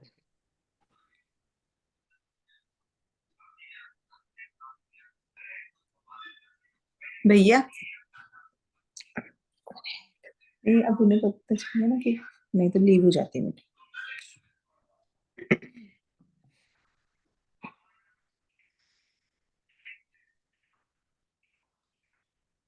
हाँ दीदी पूछिए। भैया यदि जल्दी आंसर आता तो फिर वो वाला क्वेश्चन पूछ लूं, एक दिव्य ध्वनि वाला। हाँ हाँ बोलो बोलो। मेरे को पूछना था कि जैसे दिव्य ध्वनि खिलती है तो द्रव्य नियोग, चारों नियोग के बारे में खिलती है। जैसे गर्दर गूंथते हैं फिर वह चारों तक जाती है, तो ऐसे करके हमारे पास जैसे जैसे शास्त्र आए हैं वो सबको पता है। तो जो इसमें द्रव्य नियोग, कर्ण नियोग और चरण नियोग, तीन चीज की तो समझ में आ गई। तो ये पूछना था कि जो भगवान है अरिहंत भगवान, वो प्रथमा नियोग का भी अलग से ही उपदेश देते हैं क्या? तो हमें प्रथमा नियोग के शास्त्र जी कैसे प्राप्त हुए? हम्म। तो देखो सुनो, सबसे पहली बात तो ये है कि जो भगवान जो होते हैं ना, वो अनियोगों के आधार से दिव्य ध्वनि नहीं खिलती, उपदेश नहीं देते। जो अनियोग का मतलब क्या होता है मालूम? अनियोग का क्या अर्थ होता है? अनियोग, अनियोग किसे कहते हैं? इस शब्द का अर्थ क्या होता है मालूम? नहीं, दो अर्थ होते हैं इसके। पहला अर्थ तो यह होता है कि कथन की शैली को अनियोग कहते हैं। ठीक है ना, शैली को अनियोग कहते हैं, लेकिन वास्तविक अर्थ ये नहीं है इसका। अनियोग का वास्तविक अर्थ होता है प्रश्न। प्रश्न। दिव्य ध्वनि कैसे होती है? प्रश्नवाच्य होती है। आपका प्रश्न होता है, वहां उत्तर होता है। यहाँ चित्त में प्रश्न होता है, वहां उत्तर होता है। अच्छा, बोलना नहीं पड़ता? हाँ, बोलना नहीं होता, बोलना नहीं होता वहां पे कुछ। चित्त में अच्छा। प्रश्न होता है और चित्त में ही उत्तर की प्राप्ति होती है। ठीक। अब जो दिव्य ध्वनि का उपदेशात्मक शैली में जो होता है, वह भी प्रश्नवाच्य होता है कि हे प्रभु, आप हमें मोक्ष का मार्ग बतलाइए। मोक्ष का मार्ग बतलाइए, तो मोक्ष का मार्ग बतलाएंगे, कैसा मोक्ष का मार्ग है। फिर उसमें जैसे जैसे प्रश्न उत्पन्न होते हैं, उसके वैसे वैसे उत्तर हमें प्राप्त होते हैं। जैसे जैसे प्रश्न मिलेंगे होंगे, वैसे वैसे उत्तर प्राप्त होते रहेंगे। अनियोग का जो वास्तविक अर्थ होता है, वास्तविक व्याकरण का जो अर्थ है अनियोग, उसका नाम मतलब है प्रश्न। डिक्शनरी में देखना आप, हिंदी व्याकरण डिक्शनरी में अनियोग शब्द का अर्थ देखना क्या होता है। सुन ले ध्यान हाँ, से। हाँ, उसको मिलेगा आपको प्रश्न। अभी बात समझे? अब दूसरी बात, आज जो हम वर्तमान युग में शब्द वो पढ़ते हैं, कथन पढ़ते हैं, तो उसमें है ना कि श्रेणिक ने भगवान महावीर स्वामी से प्रश्न पूछा। तो श्रेणिक ने भगवान महावीर स्वामी से जो प्रश्न पूछा, ऐसा ही क्यों होता है? ऐसा ही क्यों लिखते हैं? इसके पीछे क्या क्या कारण है? क्योंकि कारण यह है कि जो वर्तमान शासन है वो भगवान महावीर स्वामी का है। जो अंतिम देशना खरी थी वो भगवान महावीर स्वामी की खरी थी। और वहां पे अंतिम जो श्रावक थे वो राजा श्रेणिक थे। और श्रेणी की अंतिम वो श्रावक थे जिन्होंने भगवान महावीर स्वामी से साक्षात प्रश्न किए, प्रश्नवाच्य रूप में। समझना ध्यान से, समोशरण में जो अंतिम उत्तम श्रावक था श्रेणिक, और श्रेणिक ने प्रमुख, किससे प्रश्न? हाँ, प्रमुख श्रावक थे। प्रमुख श्रावक कहो, उत्तम श्रावक कहो, ना। और वो प्रश्न पूछने, प्रमुख श्रावक होता है ना, वही प्रश्न करता है, मतलब उसी की मुख्यता से कथन किए जाते हैं। जैसे हाथी के पाँव में सभी के पाँव समझ आते हैं, है ना। हमें आमुक नगरी से बुलावा है, नगरी से। तो नगरी से जो बुलावा है वो नगरी का जो सरपंच होगा, उसका जो राजा होगा, यदि वो हमें बुलावा देगा, वो बुलाएगा हमको, मैंने राजा को बुला देने पर क्या होता है कि पूरी नगरी का ही निमंत्रण हो गया, ऐसा। ऐसे ही जो सभा का जो मुख्य श्रावक होता है, मुख्य श्रोता होता है, वो कौन थे? वो राजा श्रेणिक थे। तो अंतिम प्रश्न करने वाले डायरेक्ट भगवान महावीर स्वामी से कौन थे? राजश्री। राणे श्रेणिक। उत्तर देने वाले कौन थे? भगवान महावीर महावीर। स्वामी। और क्योंकि जिनवाणी की जो प्राथमिक प्रधानता होती है वो कौन होती है? वो तीर्थंकर भगवान की दिव्य ध्वनि होती है। प्रामाणिकता क्या है इसकी? जो आप हमसे बात कह रहे हो, यदि हम कोई सूत्र कह रहे हैं, समय सारजी पढ़ रहे हैं, वर्तमान योग पढ़ रहे हैं, कोई भी योग पढ़ रहे प्रांतता। हैं, किसकी प्रमाणिकता से पढ़ रहे प्रांतता हैं? तीर्थंकर की नहीं, प्रमाणिकता प्रांतता। से पढ़ रहे हैं। तीर्थंकर की, तीर्थंकर भगवान की प्रमाणिकता से पढ़ रहे हैं, केवलियों की प्रमाणिकता से पढ़ रहे हैं। प्रथम प्रमाणिकता केवली भगवान की। तो जब भी कोई कथन कहा जाएगा जिनवाणी सापेक्ष, जिनवाणी के अनुरूप, जिनवाणी में, तो किसकी अब प्रधानता से कहा जाएगा? साक्षात केवली की प्रधानता से कहा जाएगा कि भगवान महावीर स्वामी ने ऐसा कहा। अंतिम अंतिम थे ना वो, मतलब तीर्थंकर भगवान। केवली शुद्ध केवली की अपेक्षा से नहीं, क्योंकि तीर्थ प्रवर्तक अंतिम थे वो। जिनवाणी क्या कहलाती है? तीर्थ कहलाती है। इस तीर्थ के प्रवर्तक, अंतिम तीर्थ प्रवर्तक भगवान महावीर स्वामी थे। तो भगवान महावीर स्वामी ने अभी मान के चलो, उससे पहले पारसनाथ भगवान था, जब तक भगवान महावीर स्वामी नहीं हुए, तो भगवान पारसनाथ ने कहा, ऐसा कहा जाता था। जब भगवान आदिनाथ थे, अन्य तीर्थंकर नहीं थे, तो बात भगवान आदिनाथ की साक्षी से कही जाती थी। तीर्थंकर आते गए और साक्षी बदलती गई। अंतिम तीर्थंकर कौन हुए? भगवान महावीर स्वामी। तो अंतिम बात जो कही जाएगी जिनवाणी सापेक्ष, वो भगवान महावीर स्वामी की मुख्यता से ही कही जाएगी। अब दूसरी बात, ये जो अब राजा श्रेणिक ने प्रश्न पूछा, किसी मुनिराज ने प्रश्न क्यों नहीं पूछा?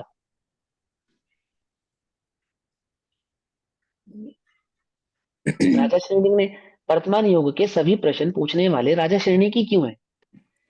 अच्छा, केवल कोई उन्होंने प्रथम योग के क्वेश्चंस पूछे। हाँ, अन्य मैं बता रहा हूँ, समझो। वर्तमान युग के जब भी शुरुआत होती है तो वर्तमान युग के जो 66,000 प्रश्न है, जितने भी प्रश्न है, लगभग लगभग सभी वर्तमान युग के, तो वर्तमान युग संबंधी सभी प्रश्नों को पूछने वाले एकमात्र राजा श्रेणी ही क्यों है? मुनिराज क्यों नहीं है? मेरे ख्याल से इसलिए कि, बोलूं, हाँ हाँ, बोलो बोलो। कि जैसे कि राजा श्रेणी के मन में ये भी हो कि मतलब आगे पता चले, जिससे कि अपने और भगवानों के बारे में है ना। सही है, सही है, बहुत सही है। मैं समझाता हूँ क्यों क्या। क्योंकि मुनिराज स्वभाव मैं से बोलूं? वीतरागी होते हैं। जरूरत क्योंकि नहीं है। मुनिराज स्वभाव से वीतरागी होते हैं, और वीतरागी होने के कारण वे राग द्वेष की कथाओं संबंधी प्रश्न पूछते ही नहीं है। क्या समझे? मुनिराज राग द्वेष संबंधी प्रश्न पूछते ही नहीं है। और वर्तमान युग में जो कथन शैली है उसमें राग द्वेष संबंधी कथाएं होती हैं, राग द्वेष संबंधी वाच्य होते हैं, राग द्वेष संबंधी वाचक होते हैं। इसलिए वे मुनिराजों की प्रधानता से पूछे जाने वाले प्रश्न नहीं है। ये बात और है कि वे लिखने वाले स्वयं मुनिराज हैं, ये बात और है। लेकिन प्रश्न के जो कर्ता हैं वे मुनिराज क्यों नहीं बनाए गए वहां पे? क्योंकि मुनिराज राग द्वेष की चर्चाओं में नहीं पड़ते, राग द्वेष की प्रधानता के प्रश्न नहीं पूछते। वे तो वीतरागी प्रधान ही होते हैं, वीतराग प्रधानता से पूछते हैं। इसलिए वर्तमान योग के अलावा अन्य जो अनुयोग हैं, वहां कभी भी आपसे ये नहीं कहा जाएगा कि राजा श्रेणी ने भगवान महावीर से पूछा, क्योंकि वह तो साक्षात मोक्ष का वीतराग भाव का मार्ग है। तो वहां पे भगवान द्वारा बतलाए गए मार्ग को सीधे सीधे शब्दों में उनको नमस्कार करके कहा जाता है। लेकिन वर्तमान योग राग द्वेष संबंधी कथनों को कहता है। बहुत निम्न नॉमिनल बुद्धि वाले जीवों के लिए वो कथन होता है, और वहां पे वो प्रश्नवाचक के अपेक्षा से राजा श्रेणी का नाम लेकर उन कथाओं को कहा जाता है। अब अंतिम बात, ये भगवान की दिव्य ध्वनि में सभी प्रकार का स्वरूप खिलता है। जैसा जिसका प्रश्न होता है वैसा वहां स्वरूप खिलता है। तो सलाखा पुरुष संबंधी प्रश्न भी भगवान की दिव्य ध्वनि में खिलते हैं, में कोई बात ही नहीं है ना। जैसे राजा श्रेणी को प्रश्न उठा ना कि मैं अगले भाव में कहाँ जाऊंगा, श्री कृष्ण को प्रश्न उठा मैं अगले भाव में कहाँ जाऊंगा, तो उन्होंने बताया ऐसे ऐसे जाओगे, ऐसे ऐसे जाओगे। तो जो पूर्वों से कथाएं हमारे पास चली आती है, भगवान आदिनाथ, अगर मेरे को स्वभाव से जिज्ञासा उठेगी क्या भगवान महावीर स्वामी भी मेरे भगवान है, अन्य कोई मेरे भगवान नहीं है, तो हमें बताया है कि 24 के 24 तीर्थंकर जैन धर्म के युग के भगवान कहलाते हैं। तो उन संबंधी कथाओं का भी प्रश्न उठेगा, उनके जीवन काल में क्या हुआ, उनके साथ क्या घटना घटी, वह प्रश्न भी सहज ही उठेगा। तो उन प्रश्नों के उत्तर वो वर्तमान युग में कहे जाते हैं। लेकिन ये बात हमेशा ध्यान रखो, क्योंकि वर्तमान युग में राग द्वेष संबंधी कथाएं होती हैं, लक्ष्य तो वहां पे भी वीतरागता ही होता है, लेकिन प्रधानता किसकी होती है? राग द्वेष की होती है। कथन कहने की जो शैली, जैसे वहां पे वर्णन करेंगे राजा के राजपाट का, स्त्री की सुंदरता का, उसके बल का, उसके शौर्य का, उसकी वीरता का, और फिर अंत में सबका त्याग करके वे मुनि धर्म अंगीकार करके मोक्ष गया। ये बात भी वहां पे कही जाएगी, कही जाती है ना। तो वो जो कथन है, कथावाचक जो चलती आती है, वो हमारे पास चली आ रही है, पूर्वों से ही चली आती है ना। और उन्हीं कथाओं का संकलन आचार्य द्वारा शास्त्रों के रूप में किया जाता है। एक बात। दूसरी बात, जब गणधर शास्त्रों की रचना करते हैं तो उन्हें अनुयोगों में डिवाइड करके करते हैं। अनुयोगों में डिवाइड करके करते हैं मतलब द्वादशांग की रचना। द्वादशांग की रचना भगवान नहीं करते, द्वादशांग की रचना गणधर करते। ध्यान से समझना मेरी बात को बहुत। द्वादशांग के रचयिता कौन कहलाते हैं, भगवान या गणधर? गणधर। हाँ, गणधर कहलाते हैं। क्यों? क्यों कहलाते हैं गणधर? क्योंकि गणधर जिस सूत्र में उस बात को कहते हैं, भगवान ने उस सूत्र में नहीं कहा उस बात को। भगवान ने तो आपके प्रश्न के संदर्भ में वो उत्तर दिया, चाहे वो आपका करणानुयोग संबंधी था, चाहे वो आपका प्रथमानुयोग संबंधी था, चाहे वो आपका चरणानुयोग संबंधी था। अनुयोग संबंधी नहीं था, प्रश्न संबंधी उत्तर था वहां। और वो सारे ज्ञान को गणधर क्या करते हैं, एक लाइब्रेरी क्रिएट करते हैं उसकी, ताकि उसको सही प्रकार से आगे बढ़ाया जा सके। एक लाइब्रेरी की तरह उसको क्रिएट करती हूँ। हमारे पास बहुत सारी किताबें हैं, अब हमें कौन कौन सी किताब पढ़नी है, तो हम कंफ्यूज ना हो जाए, हम क्या करते हैं, एक लाइब्रेरी क्रिएट कर लेते हैं। विज्ञान की किताबें यहाँ मिलेगी, लिटरेचर की किताबें यहाँ मिलेंगी, अन्य किताबें यहाँ मिलेंगी, और फिर जिस संबंध में प्रश्न होता क्लासिफिकेशन है, कर देते हैं, हाँ इक्वेशन करते क्लासिफिकेशन। हैं ना। और वो क्लासिफिकेशन क्यों करते हैं कि हमें जिस संबंधी प्रश्न होता है तुरंत हम उस संबंधी जाकर रैक में से उस संबंधी किताब को निकालकर और उसका प्रश्न समझ लेते हैं। अब अगर एक एक प्रश्न के आधार से उत्तर देते जाएंगे तो बड़ा कंफ्यूजन हो जाएगा। पहला प्रश्न वर्तमान युग का, दूसरा द्रव्यमान युग का, तीसरा चरणन युग का, चौथा कर्णन युग का, फिर वर्तमान युग का। तो क्या करा आचार्यों ने, उसको गणधरों द्वारा उसको गुथित किया, मैंने उसको एलेबरेट किया, क्लासिफाई किया गया, ताकि सूत्र दर सूत्र उसको आगे परंपरा में ले जाया जा सके और उसको सही सिस्टमेटिक वे में समझाया जा सके, सिस्टमेटिक वे में रखा जा सके। अब हम तत्वार सूत्र पढ़ रहे हैं, तो तत्वार सूत्र किस संबंधी है, कर्णानुग संबंधी है। वह सूत्र दर सूत्र उसी बात को क्लासिफाई करता चला जाएगा, क्लेरिफिकेशन देता चला जाएगा जो चर्चा वहां पर चल रही है। वहां बीच में वर्तमान युग की बात नहीं आएगी, वहां पे किसी अन्य युग की बात नहीं आएगी। जहां जिसकी जरूरत होगी, अपेक्षा की जरूरत होगी, वहां वो बात आ जाएगी। नहीं जरूरत होगी तो नहीं आएगी, जरूरत नहीं है तो नहीं भी आएगी, जरूरत है तो बात भी आएगी। है तो वो प्रथमान युग, है तो वो कर्णान युग संबंधी तत्वार सूत्र जी, परंतु क्या उसमें चरणान युग के वचन नहीं है? बोलो, क्या उसमें चरणान युग संबंधी चर्चा नहीं है, आचरण संबंधी चर्चा नहीं है? बोलो, है ना? आचरण संबंधी चर्चा भी है, लेकिन प्रधानता किसकी है वहां पे, कर्णान युग की है। कर्णान युग की। तो जो रचना की जाती है, जो गणधरों द्वारा रचित किया जाता है, वो गणधर अपने ज्ञान से, अपनी बीज बुद्धि, उनके पास जो रिद्धि होती है उसके माध्यम से उसको सूत्रों में कन्वर्ट करके इस प्रकार से सिस्टमेटिक वे से रचना करते हैं द्वादशांग की, कि उसकी परंपरा को आगे ले जाया जा सके। द्वादशांग की रचना क्यों की जाती है? क्योंकि तीर्थंकर सदैव रहने वाले प्रभावता नहीं के है, लिए। है ना, और तीर्थ की प्रवर्तना बनी रहे। तो द्वादशांग हम्म। यानी दिव्य ध्वनि में जो हमें प्राप्त हुआ, उस प्राप्त दिव्य ध्वनि को द्वादशांग की रचना करके एक प्रकार से उसको सिस्टमेटिक वे में बनाकर उसको आगे ले जाया जाता है। समझ में ही बात नहीं समझ में?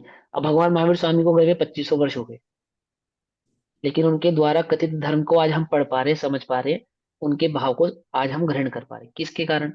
आचार्यों की मेहनत के कारण। उन्होंने जो परिश्रम किया उसको सहेजने का द्वादशांग को, और ज्ञान दर ज्ञान, ज्ञान भी घटता गया, तो जितना ज्ञान प्राप्त होता उसके आधार से उसकी रचना करते गए। अब आचार्य कुंद देवाय विदेश क्षेत्र से, तो विदेश क्षेत्र में उन्होंने कैसे दिव्य ध्वनि ग्रहण की होगी कि पहले सिमंदर भगवान ने समय सार का उपदेश दिया होगा, फिर प्रवचन सार का उपदेश दिया होगा, फिर नियम सार का उपदेश दिया होगा, है ना, ऐसे दिया होगा ना।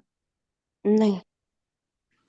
उनके जो जिज्ञासा थी, उनके जो प्रश्न थे, वह संबंधी उनको वहां पे समाधान हो गया, और फिर उन्होंने आके अपनी बुद्धि से वो जो भगवान ने कहा, कहा तो लिखा तो वही जो भगवान ने कहा, लेकिन कहाँ किस बात की मुख्यता से कथन करना है वह अपनी बुद्धि से, अभिप्राय से आके यहाँ पे रचना की। तो उन्होंने समय सार की रचना की, वहां पे द्रव्य संबंधी रचना की, प्रवचन सार, नियम सार आदि में पर्याय आदि के, उपशमादि भावों की अपेक्षा से रचना की, ताकि जीव को भली प्रकार से वहां इस भाव का मतलब समझ में आ सके कि कहाँ पे किस बात को कहा जा रहा है। भगवान उपदेश देंगे तो ऐसे नहीं देंगे, अब मैं व्यवहार नए से कथन करता हूँ, अब मैं निश्चय नए से कथन करता हूँ, ऐसे नहीं करेंगे, ऐसा नहीं करेंगे। वो तो जैसा प्रश्न है वैसा उत्तर आपको प्राप्त, पकड़ में ही बात। और उसका जो क्लासिफिकेशन है वो अपनी बुद्धि से आचार्य गणधर आदि देव करते हैं, क्योंकि वे व्याकरण आदि के ज्ञाता होते हैं, भाषा शैली के ज्ञाता होते हैं, है ना। ओमकार में दिव्य ध्वनि गिरती है, क्या भाषा होती है भगवान की? प्राकृत, संस्कृत, हिंदी, कौन सी भाषा में गिरती है? भगवान की कोई भाषा नहीं होती है, फिर भी कहा जाता है लघु भाषा और महाभाषाओं में गिरती है। क्यों कहा जाता है?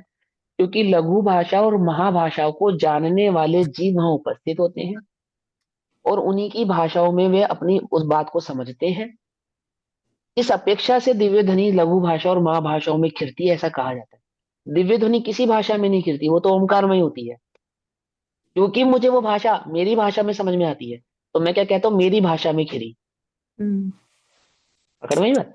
और आचार्य उसकी रचना जिस काल में होते हैं, आचार्य जहां भी, जैसे अब वर्तमान काल में जिस समय रचना की गई आचार्य कुंद देवादि अन्य आचार्यों द्वारा, तो किन्हीं आचार्यों ने तो संस्कृत में रचना की, इन्हीं आचार्यों ने प्राकृत में रचना की। जैसे आचार्य कुंद देव ने तो प्राकृत में रचना की, लेकिन आचार्य अमृत चंद्र देव ने संस्कृत में रचना की।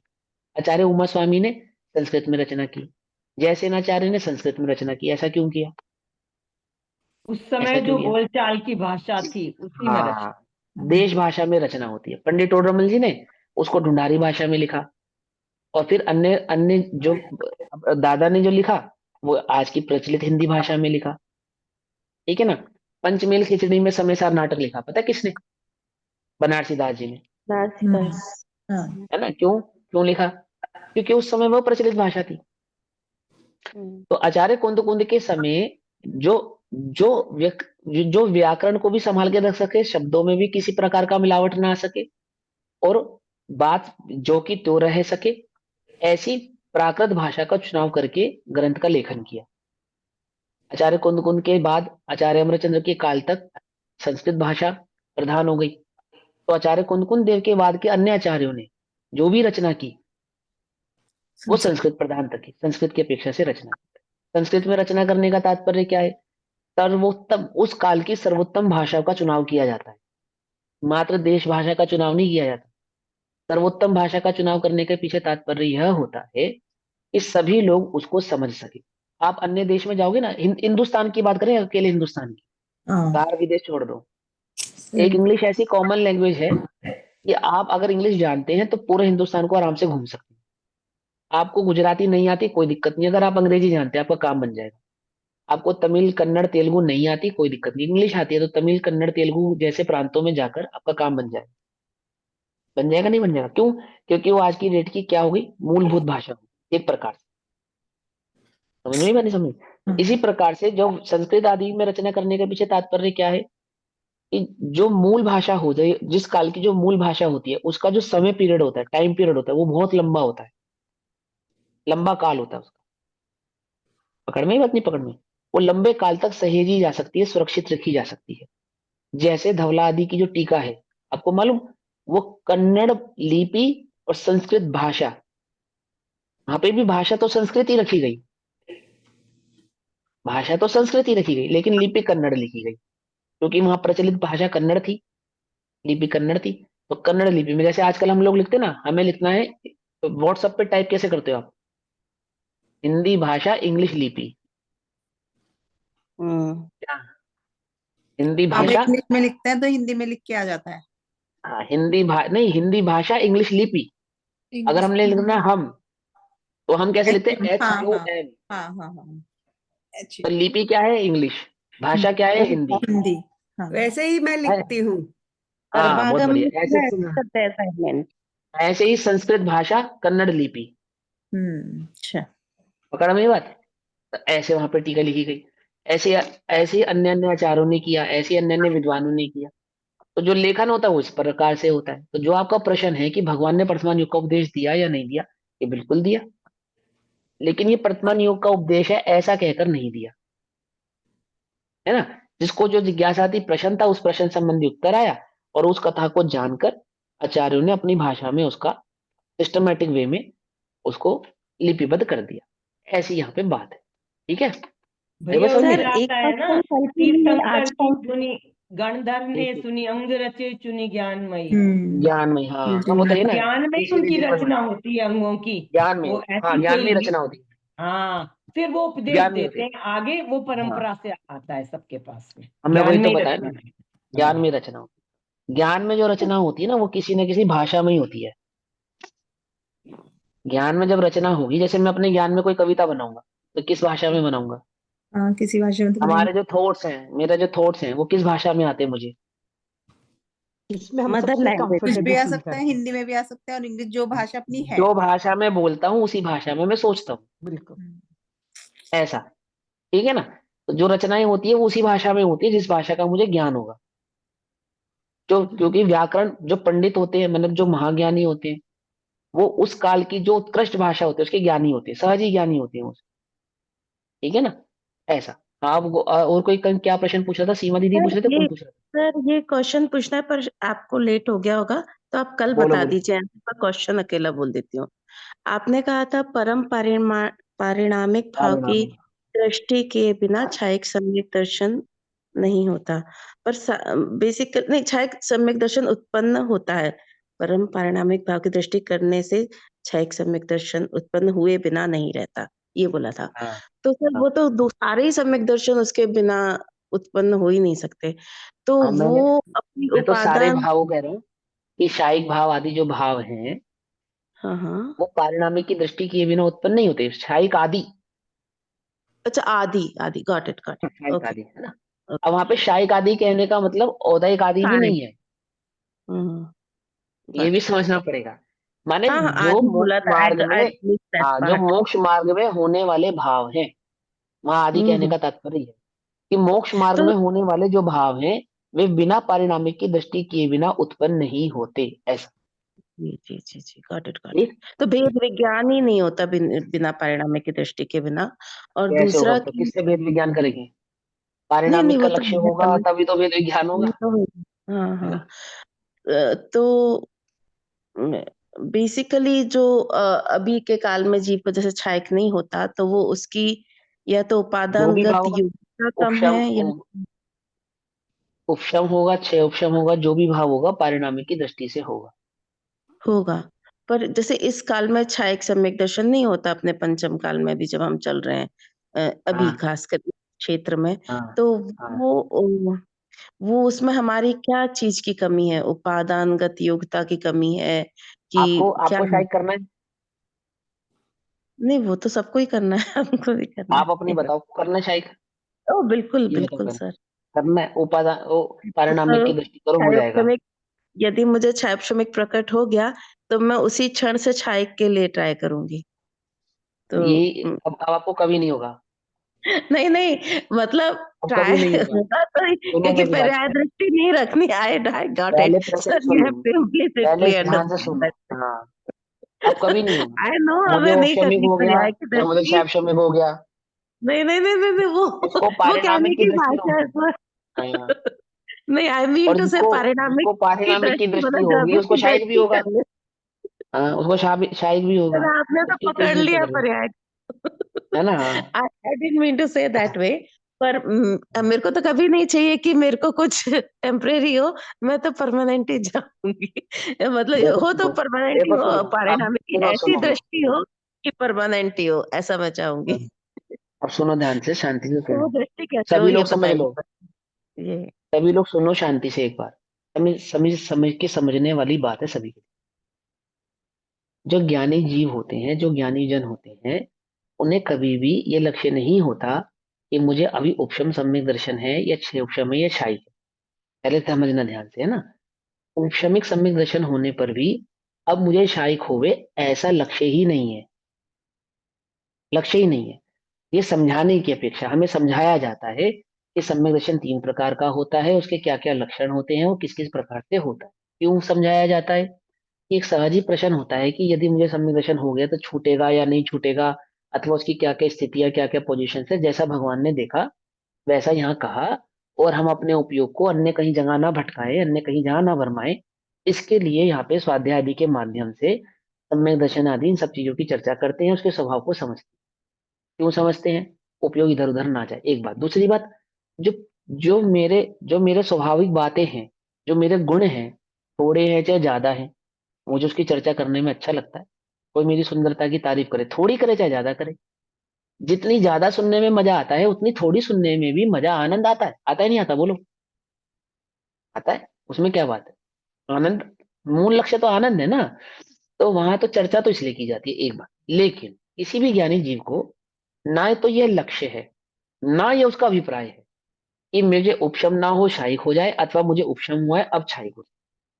लक्ष्य एकमात्र पारिणामिक भाव का ही होता है, अन्य किसी भाव का लक्ष्य होता ही नहीं है, करना भी नहीं चाहिए। यदि तुम्हें यह विचार है कि अभी तो उपशम ही होगा या अब तो सिर्फ छह उपशम ही हो सकता है, तुम्हें कभी नहीं होगा सम्यक दर्शन, भूल जाओ। यस सर, पज्जे मूढ़ा ही पर सम्या। हाँ, जो अपने को सम्यक दृष्टि मान, सम्यक दर्शन वाला माने, सम्यक दर्शन मात्र जितना माने, उसे जीव की वास्तविक खबर नहीं है। अनादि निधन वस्तु तत्व भी समझा ना, पारिणामिक भाव कैसा है, वो कहाँ है? वो नाली में है सोना, अथवा सोना स्वयं स्वर्ण के थाल में है। उसकी कीमत में अंतर आता नहीं। ऐसे अपने त्रिकाली ध्रुव भगवान आत्मा की दृष्टि किए बिना, त्रिकाली ध्रुव स्वभाव की दृष्टि किए बिना तो सम्यक दर्शन जैसी चीजें प्रकट ही नहीं होती। सम्यक दर्शन तो दहेज है। जिन्हें दहेज की दृष्टि है उन्हें दहेज नहीं मिलता। समझे? और जिन्हें वधु की दृष्टि है उन्हें मिलता है। सीधी सी बात है ना, वो एक अलग बात है। तो सम्यक दर्शन लक्ष्य नहीं होना चाहिए। सम्यक दर्शन की महिमा सिर्फ त्रिकाली ध्रुव की महिमा आए इसके लिए गाई गई है। ये बात ध्यान रखना। तुम्हें त्रिकाली की महिमा आए तो नहीं सम्यक आ दर्शन गए की महिमा गाते हैं। सर, जैसे कहते हैं केवली के पादमूल में छायक सम्यक दर्शन होता है शायद, फिर ऐसे कहते हैं ना? तो फिर ये मतलब चतुर्थ काल में ही होता है छायक सम्यक दर्शन और दूसरे समय? हाँ हाँ हाँ, अच्छा, बस तो ये आप मेन क्वेश्चन तो बताइए यही आप। था मेरा। तो उसका लक्ष्य ना करके एक त्रिकाली ध्रुव ज्ञायक भगवान आत्मा का हाँ, लक्ष्य करो। ठीक है, चलिए। ये सर तो ये तो एकदम ही हम्म, सही है कि पारिणामिक भाव मूल द्रव्य जो अपना है उसकी दृष्टि हम्म, के बिना कोई सम्यक दर्शन नहीं होगा, और कभी भी पर्याय की दृष्टि करके अपन हमेशा बेसिकली हमें कभी होगा ही नहीं प्रकट फिर। वो तो समझ में आ गया, पर यही था कि चौथे काल में ही होता है एंड ये छायक सम्यक दर्शन। चलो, ठीक है। जय थैंक यू जन सर। सभी को नमस्ते भेज दिया।